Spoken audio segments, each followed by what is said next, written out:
నమస్కారం, G news కి స్వాగతం. నేను మీ శ్రీనివాస్. ఈ రోజు వార్తల్లో వివరాలు ఇలా ఉన్నాయి.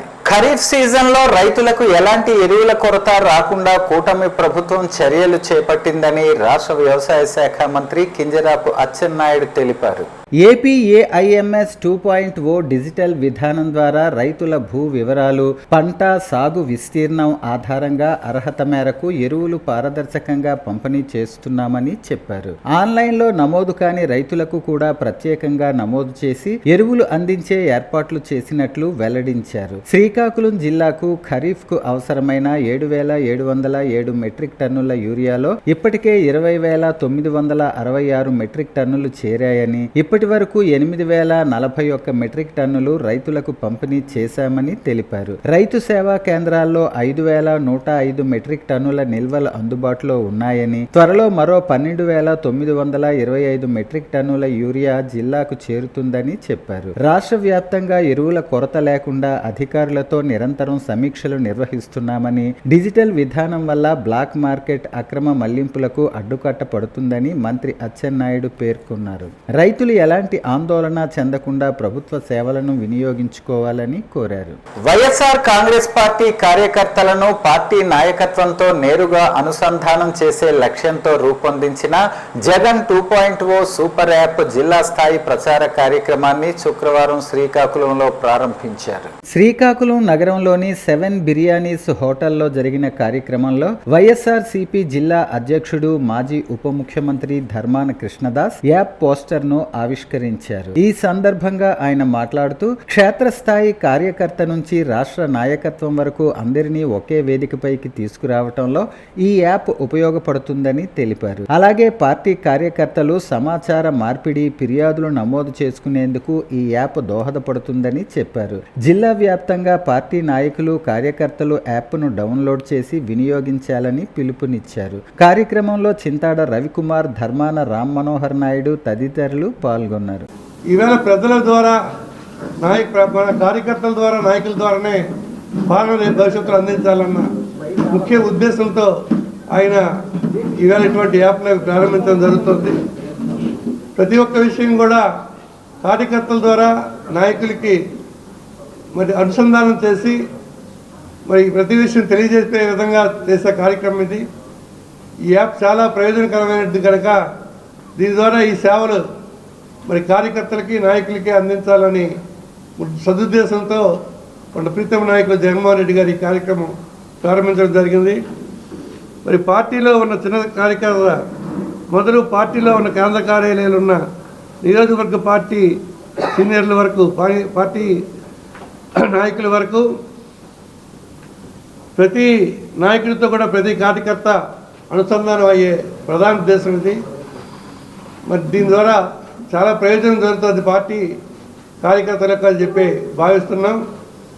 మరి ఇటువంటి యాప్ రాష్ట్రం అంతా ఓపెన్ చేసి మన తాలూకా ఇబ్బందులు, కష్టాలు, అవసరాలు తెలియజేసే విధంగా ఈ యాప్ ద్వారా మరి తాడేపల్లి కార్యాలయంకి ఇన్ఫర్మేషన్ ఇచ్చే విధంగా మరి చేయడం జరిగింది. మరి ప్రతి ఒక్క కార్యకర్త దీన్ని సద్వినియోగపరచుకోవాలని మీకు హృదయపూర్వకంగా కోరుకుంటున్నాను.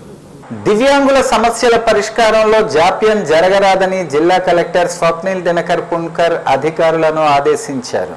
శ్రీకాకుళం జిల్లా కలెక్టర్ కార్యాలయంలో శుక్రవారం నిర్వహించిన స్వాభిమాన్ దివ్యాంగుల ప్రత్యేక గ్రీవెన్స్లో మొత్తం 15 అర్జీలు స్వీకరించారు. వీటిలో వికలాంగ పింఛన్ల కోసం 8, ఉద్యోగాల కోసం 2, సదరం సర్టిఫికేట్ కు సంబంధించి 3, పింఛన్ పెంపు కోసం 1, ఇంటి స్థలం కోసం 1 దరఖాస్తు ఉన్నాయి. ఉద్యోగం కోరిన కాజీపేటకు చెందిన బీటెక్ పట్టభద్రురాలు అలుగోలు మనీషా దరఖాస్తుపై కలెక్టర్ స్పందించి ప్రభుత్వ ఉద్యోగానికి అవసరమైన చర్యలు తీసుకోవాలని అధికారులను ఆదేశించారు. అలాగే షటిల్ బ్యాడ్మింటన్ క్రీడాకారుడు శేఖర్ కు ఆర్థిక సహాయం అందిస్తామని హామీ ఇచ్చారు. ప్రతి నెల 3వ శుక్రవారం దివ్యాంగుల కోసం ప్రత్యేక గ్రీవెన్స్ నిర్వహిస్తున్నామని, వారు ఈ అవకాశాన్ని సద్వినియోగం చేసుకోవాలని కలెక్టర్ సూచించారు. కార్యక్రమంలో joint collector Farman Ahmed Khan, assistant collector Hariom Pandya, వివిధ శాఖల అధికారులు పాల్గొన్నారు. ఖాళీగా ఉన్న 20,000 ఎస్ఐ కానిస్టేబుల్ పోస్టులను వెంటనే భర్తీ భర్తీ చేయాలని, జీవో నెంబర్ 46ను రద్దు చేయాలని డిమాండ్ చేస్తూ అఖిల భారత విద్యార్థి సమాఖ్య ఆధ్వర్యంలో శుక్రవారం జ్యోతిబా పూలే పార్కు నుంచి కలెక్టరేట్ వరకు ర్యాలీ, ధర్నా నిర్వహించారు. అనంతరం జాయింట్ కలెక్టర్ ఫర్మాన్ అహ్మద్ ఖాన్ కు వినతి పత్రం అందజేశారు. ఈ సందర్భంగా ఏఐఎస్ఎఫ్ జిల్లా నాయకులు సోమశేఖర్, సిహెచ్ రవి మాట్లాడుతూ రాష్ట్రంలో 20,000 పోలీస్ పోస్టులు ఖాళీగా ఉన్నాయని ప్రభుత్వం చెప్పినా కేవలం 2,388 పోస్టులతోనే నోటిఫికేషన్ విడుదల చేయటం నిరాశ కలిగించిందన్నారు. జీవో నెంబర్ 46ను రద్దు చేసి ఓపెన్ కేటగిరీ కోటాను 5% నుంచి 30% పెంచాలని, అభ్యర్థుల వయోపరిమితి 35 ఏళ్లకు పెంచాలని డిమాండ్ చేశారు. డిమాండ్లు నెరవేర్చకపోతే ఉద్యమాన్ని ఉధృతం చేస్తామని హెచ్చరించారు. చదువుకుంటే ఉద్యోగాలు వస్తాయని ఈ రోజు ఈ ప్రభుత్వం పూర్తిగా నిరుద్యోగులకి ఆశల్ని నిరాకరిస్తున్నారు. మరి తక్షణమే ఏదైతే ఖాళీగా ఉన్న పోస్టులు అసెంబ్లీ సాక్షిగా ఈ రాష్ట్ర మంత్రి వంగలపూడి అనిత గారు చెప్పారు, తక్షణమే 20,000 పోస్టులు విడుదల చేయాలి. అదేవిధంగా వయోపరిమితి 35 సంవత్సరాలకు పెంచాలని చెప్పి ప్రధానంగా డిమాండ్ చేస్తున్నాం. అలాగే గత పాలనలో 10 సంవత్సరాలకు ఉంటే ఓపెన్ కేటగిరీ ఈ పాలనలో 5% చేశారు. తక్షణమే ఓపెన్ కేటగిరీ 30%కి పెంచాలని చెప్పి ప్రధానంగా డిమాండ్ చేస్తున్నాం. లేని పక్షంలో పెద్ద ఎత్తున ఆందోళనకి శ్రీకారం చుడతామని చెప్పి ఈ రాష్ట్ర ప్రభుత్వాన్ని హెచ్చరిస్తున్నాం. 500 పోస్టులు 10,000 పోస్టులు చేయాలి. మా డిమాండ్స్ ఇవన్నీ కూడా ఏజ్ లిమిట్ పెంచాలి. పోలీస్ కానిస్టేబుల్ ఏజ్ లిమిట్ పెంచాలి. డివిజనల్ పరంగా కేటగిరీ పరంగా డివైడ్ చేస్తుంటే మాకు మా డిస్ట్రిక్ట్ వచ్చిన పోస్టులు తక్కువ. గత 100 పోస్టులు అయినా వచ్చాయి, ఈసారి 100 పోస్టుల కంటే తక్కువ పోస్టులు వస్తున్నాయి. ఓపెన్ కేటగిరీలో చూసుకుంటే పెళ్ళిళ్ళు చేసుకుని రూముల్లో ఉండి చదువుతున్నాం మేము. తీరా చూస్తే పోస్టులు లేవు. చదువుల కోసం అనేసి లైబ్రరీలు లాంటి తిరుగుకొని రూముల్లో ఉండుకొని ఇక్కడ ఇన్స్టిట్యూట్లో జాయిన్ అయ్యి తీరా చూస్తే పోస్టులు లేవు. మేము ఇలాగైతే ఎలా చదువుకుంటాం? ఎలా ఉద్యోగాలు వస్తాయి? ఎలా అయితే ఇదేని చదువుకునే వాళ్ళకి ప్రభుత్వం ఎంకరేజ్ చేయాలని అంటది. ఆడవాళ్ళు బయటకు వచ్చి చదువుకోవాలని మీరు ఎంకరేజ్ చేస్తే కదా అలాంటి వాళ్ళు బయటకు వచ్చి చదువుకునేది. 10,000 పోస్టులు మాకు కావాల్సిందేనండి. టెక్కలి నియోజకవర్గంలో ఎరువుల కోసం క్యూలో నిలబడి మహిళా రైతు కాంతమ్మ మృతి చెందటం కూటమి ప్రభుత్వ వైఫల్యమేనని వైఎస్ఆర్సీపీ రాష్ట్ర క్రమశిక్షణా కమిటీ సభ్యురాలు, మాజీ ఎమ్మెల్యే రెడ్డి శాంతి ఆరోపించారు. ఏపీఏఐఎంఎస్ 2.0 యాప్లోని సాంకేతిక సమస్యలు, సర్వర్ లోపాల కారణంగా రైతులు తీవ్ర ఇబ్బందులు పడుతున్నారని, కౌలు రైతులకు కూడా ఎరువులు అందటం లేదన్నారు. జిల్లాకు చెందిన వ్యవసాయ శాఖ మంత్రి రైతుల సమస్యలను పట్టించుకోవటం లేదని విమర్శిస్తూ మంత్రి తక్షణమే రాజీనామా చేయాలని డిమాండ్ చేశారు. యూరియా, డిఏపి కొరతతో బ్లాక్ మార్కెట్ పెరిగిందని, రైతులపై అదనపు భారం పడుతోందన్నారు. వైఎస్ జగన్ ప్రభుత్వంలో ఆర్బీకేల ద్వారా గ్రామాల వద్దే ఎరువులు పంపిణీ చేశామని గుర్తు చేస్తూ ప్రస్తుతం ఏపీఏఐఎంఎస్ 2.0లోని సమస్యలను వెంటనే పరిష్కరించి రైతులకు ఎరువులు అందుబాటులోకి తీసుకురావాలని ప్రభుత్వాన్ని కోరారు. రైతుల పక్షాన వైఎస్ఆర్సీపీ పోరాటం సాగిస్తుందని స్పష్టం చేశారు. ప్రజల సమస్యలను నేరుగా తెలుసుకుని సత్వర పరిష్కారం కల్పించేందుకు శ్రీకాకుళం ఎమ్మెల్యే గొండు శంకర్ తన క్యాంపు కార్యాలయంలో గ్రీవెన్స్ కార్యక్రమాన్ని నిర్వహించారు. నియోజకవర్గంలోని వివిధ ప్రాంతాల నుంచి వచ్చిన ప్రజలు తమ సమస్యలు, వినతులను ఎమ్మెల్యేకు వివరించగా వాటిని పరిశీలించిన ఆయన సంబంధిత అధికారులతో వెంటనే మాట్లాడి తక్షణ చర్యలు తీసుకోవాలని ఆదేశించారు. ప్రజలకు ఎప్పుడూ అందుబాటులో ఉంటూ వారి సమస్యల పరిష్కారానికి కృషి చేస్తున్న ఎమ్మెల్యేను స్థానికులు అభినందించారు. ఈ కార్యక్రమంలో ఏపీఈడబ్ల్యూఐడిసి డైరెక్టర్ పిఎంజే బాబు, జిల్లా ఉపాధ్యక్షులు గొండు వెంకటరమణమూర్తి, పార్టీ నాయకులు, కార్యకర్తలు, ప్రజలు పాల్గొన్నారు. మాట్లాడి ప్రతి ఒక్కరితో మాట్లాడి ఇప్పించే బాధ్యత మంది. ఎవడు ఎన్ని మాట్లాడితే మీరు ఎవరు మాటలు నమ్మొద్దు. వారం రోజుల్లో ముందు ఒక 1000 మంది, తర్వాత వారం రోజుల్లో మిగతా 1000 మందికి ఇస్తాం. మీకు రసీదులు ఉంటే చాలు, లేకపోతే నిబంధనలు ఏం పెట్టి వినొద్దు. జిల్లాలో సాగునీరు లేక రైతులు ఇబ్బందులు పడుతున్నారని, తక్షణమే నాగావళి, వంశధార నదుల నుంచి సాగునీరు విడుదల చేయాలని జిల్లాకు చెందిన ప్రజా ప్రతినిధులంతా ముక్త కంఠంతో డిమాండ్ చేశారు. శుక్రవారం శ్రీకాకుళం జిల్లా పరిషత్ సర్వసభ్య సమావేశం జిల్లా పరిషత్ చైర్మన్ పి విజయ అధ్యక్షతన జరిగింది. ఈ సమావేశంలో పాల్గొన్న మండల పరిషత్ అధ్యక్షులు, జిల్లా ప్రాదేశిక మండలి సభ్యులు, శాసనసభ్యులు అంతా సాగునీటి ప్రాజెక్టులపై సమగ్ర చర్చ జరిపారు. వర్షాలు లేకపోవడంతో ఈ ఏడాది సాగునీటి ఇబ్బందులు తప్పవని ఇంజనీరింగ్ అధికారులు సమాధానం ఇచ్చారు. క్రాప్ హాలిడే ప్రకటించాలని పలువురు ప్రజా ప్రతినిధులు డిమాండ్ చేశారు. పైడిగామ ప్రాజెక్ట్ అధునీకరణకు 37 కోట్లతో ప్రతిపాదనలు సిద్ధం చేశామని జలవనరుల శాఖ పర్యవేక్షణ ఇంజనీర్ పి సుధాకర్ రావు చెప్పారు. ఈ సమావేశంలో జిల్లా కలెక్టర్ స్వప్నిల్ దినకర్ పుణ్కర్, ఆముదాలవలస ఎమ్మెల్యే కూన రవికుమార్, పలువురు ప్రజా ప్రతినిధులు, వివిధ శాఖల అధికారులు పాల్గొన్నారు. జగన్నాథ స్వామి రథ చక్రాలు కదిలాయి. జై జగన్నాథ నామస్మరణతో ఆలయాలు, వీధులు మారుమోగాయి. జిల్లా వ్యాప్తంగా గురువారం జగన్నాథ స్వామి రథోత్సవం అత్యంత వైభవంగా ప్రారంభమైంది. శ్రీకాకుళం, ఇచ్చాపురం, టెక్కలి, పాతపట్నం, పలాస తదితర ప్రాంతాలలో వేలాది మంది భక్తులు రథయాత్రల్లో పాల్గొని స్వామివారిని దర్శించుకున్నారు. మేళతాళాలు, శంఖనాదాలు, భజనల మధ్య జగన్నాథుడు, బలభద్రుడు, సుభద్రమ్మల ఉత్సవ మూర్తులను అలంకరించి రథాలపై ఊరేగించారు. రథం అడుగడుగున కొబ్బరికాయలు కొట్టి హారతులిచ్చి ప్రత్యేక పూజలు నిర్వహించారు. స్వామివారి దివ్య దర్శనంతో భక్తులు పరవశించిపోయారు. ప్రపంచ ప్రసిద్ధిగాంచిన ఒడిశాలోని పూరీ క్షేత్రంలో కూడా రథయాత్ర అంగరంగ వైభవంగా ప్రారంభమైంది. అశేష భక్త జన సందోహం మధ్య జగన్నాథుడు, బలభద్రుడు, సుభద్రమ్మలను గర్భగుడి నుంచి రథాల వద్దకు తీసుకువచ్చే పహాండీ సేవ అత్యంత వైభవంగా సాగింది. అనంతరం తొలిత బలభద్రుడి తాళధ్వజ రథం, తరువాత సుభద్రమ్మ దర్పదలనం రథం, చివరగా జగన్నాథుడి నందిఘోష రథం కదిలాయి.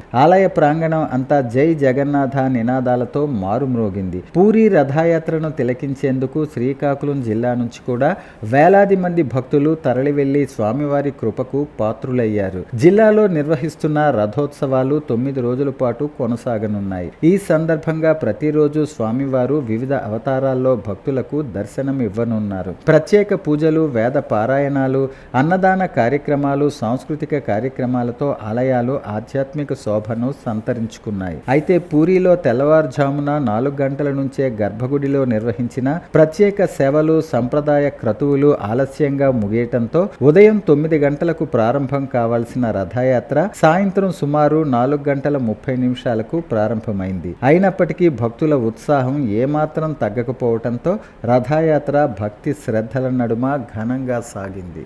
జిల్లాలో ఈ నెల 24న అన్ని ప్రభుత్వ పాఠశాలలు, జూనియర్ కళాశాలల్లో మెగా పేరెంట్ టీచర్ మీటింగ్ నిర్వహించనున్నట్లు జిల్లా కలెక్టర్ స్వప్నిల్ దినకర్ పుణ్కర్ తెలిపారు.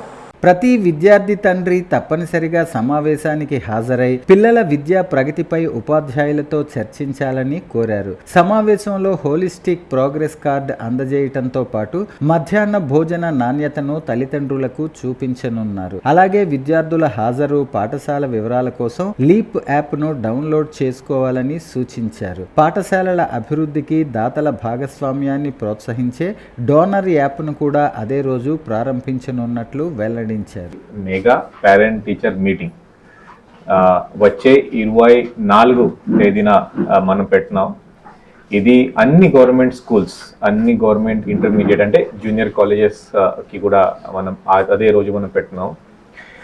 ఈసారి నేను ఈ ప్రెస్ కాన్ఫరెన్స్ ఒక వారం ముందు ఎందుకు తీసుకున్నానంటే ఒక 2 ప్రెస్ కాన్ఫరెన్స్ తీసుకుంటాను. ఇది మొదటి ప్రెస్ కాన్ఫరెన్స్, ఇంకొకటి తర్వాత కూడా తీసుకుంటాను. ఒక సిన్సియర్ అపీల్ అందరికీ ఆహ్వానిస్తున్నాం. మరీ ముఖ్యంగా ఈసారి పిల్లల తండ్రికి ఆహ్వానిస్తున్నాం. అంటే గత మెగా పేరెంట్ టీచర్ మీటింగ్ జరిగినప్పుడు మనకి ఏం తెలిసింది అంటే వస్తున్నారు, పేరెంట్స్ వస్తున్నారు, తల్లులు వస్తున్నారు, అంటే మదర్స్ వస్తున్నారు, బట్ కానీ ఆ తండ్రి అంటే ఫాదర్ కొద్దిగా రాలేకపోతున్నారు. సో కాబట్టి ఒక పూట, ఒక హాఫ్ డే దయచేసి మీరు మీ పిల్లల కోసం మీరు ఇవ్వగలిగితే బాగుంటుంది.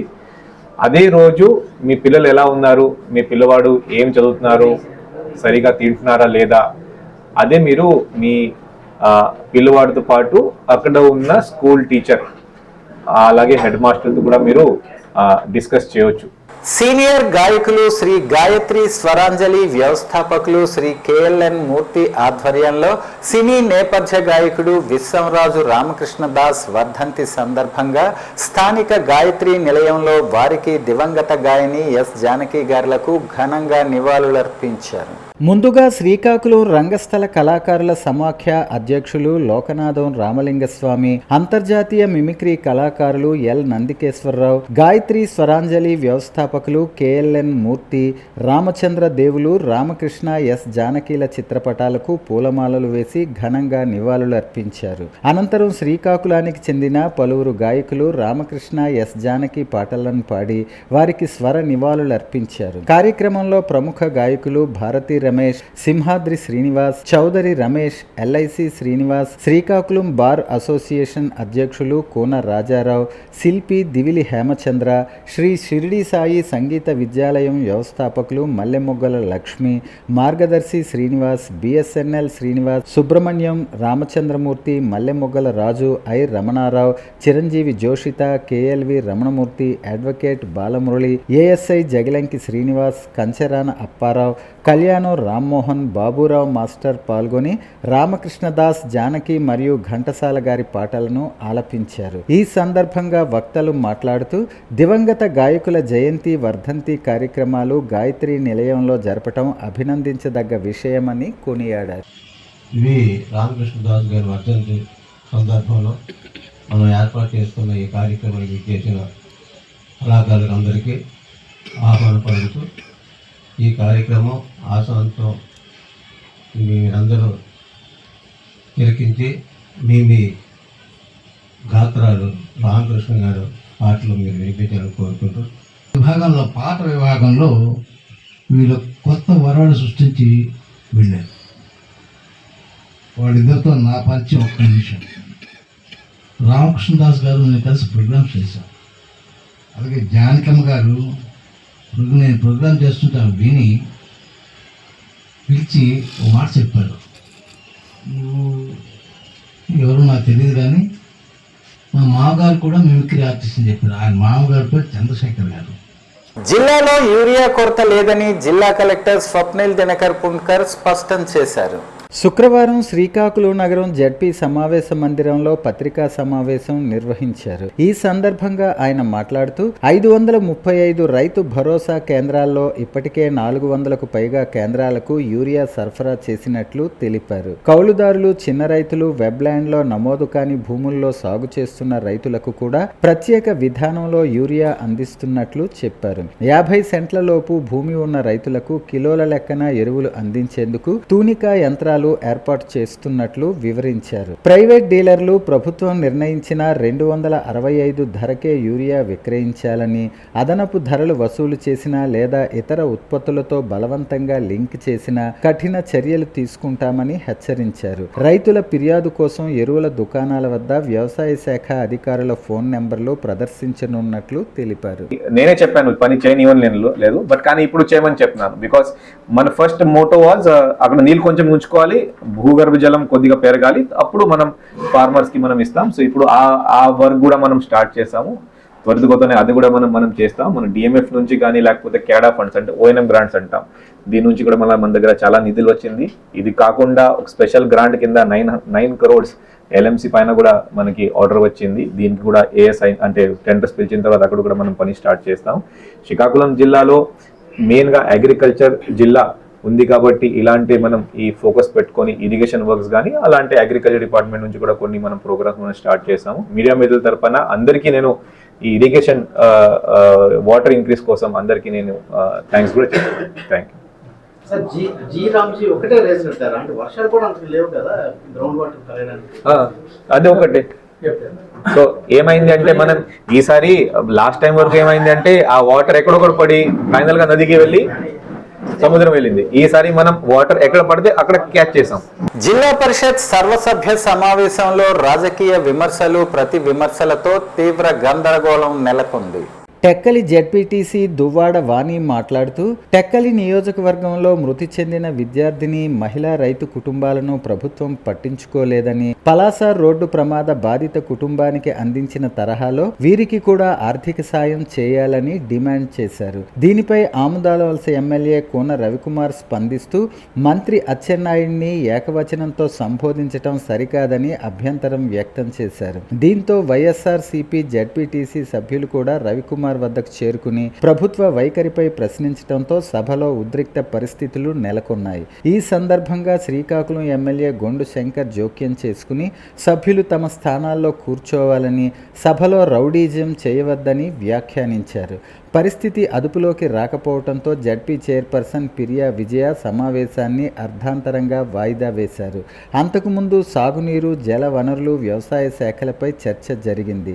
పంట కాలువల నిర్వహణ, ఎరువుల పంపిణీపై సభ్యులు అధికారులను ప్రశ్నించారు. సమావేశంలో కలెక్టర్ స్వప్నిల్ దినకర్ పుణ్కర్, ఎమ్మెల్యేలు, జిల్లా అధికారులు పాల్గొన్నారు. మడ్డువలస ప్రాజెక్టు నుంచి సాగునీరు విడుదలకు తక్షణ చర్యలు తీసుకోవాలని జిల్లా పరిషత్ చైర్పర్సన్ పిరియా విజయ అధికారులను ఆదేశించారు. జిల్లా పరిషత్ సర్వసభ్య సమావేశంలో జిల్లా కలెక్టర్ స్వప్నిల్ దినకర్ పుణ్కర్తో కలిసి ఆమె అధ్యక్షత వహించారు. సమావేశంలో వంశధార, నాగావళి, నారాయణపురం, మడ్డువలస, తోటపల్లి ప్రాజెక్టుల సాగునీటి పరిస్థితిపై ఇరిగేషన్ అధికారులు వివరించారు. వర్షాభావం కారణంగా మడ్డువలసలో నీటి నిల్వలు తగ్గాయని, త్వరలోనే సాగునీరు విడుదల చేస్తామని అధికారులు తెలిపారు. వ్యవసాయ శాఖ అధికారులు విత్తనాలు, ఎరువుల పంపిణీ, వ్యవసాయ యంత్రాలు, భూసార పరీక్షలపై వివరించారు. చిన్న రైతులకు అవసరమైన మేర ఎరువులు అందించాలని సభ్యులు సూచించారు. తోటపల్లి ప్రాజెక్టు పరిపాలనా కార్యాలయాన్ని శ్రీకాకుళం జిల్లాలో ఏర్పాటు చేయాలని ప్రభుత్వానికి తీర్మానం పంపాలని ఎమ్మెల్యే కోన రవికుమార్ ప్రతిపాదించారు. ఈ సమావేశంలో జిల్లా కలెక్టర్ స్వప్నిల్ దినకర్ పుణ్కర్, ఎమ్మెల్యేలు బొగ్గు రమణమూర్తి, గొండు శంకర్, జిల్లా అధికారులు, ప్రజా ప్రతినిధులు పాల్గొన్నారు. వార్తలు సమాప్తం. మళ్ళీ తర్వాత బులెటిన్లో కలుసుకుందాం. నమస్కారం.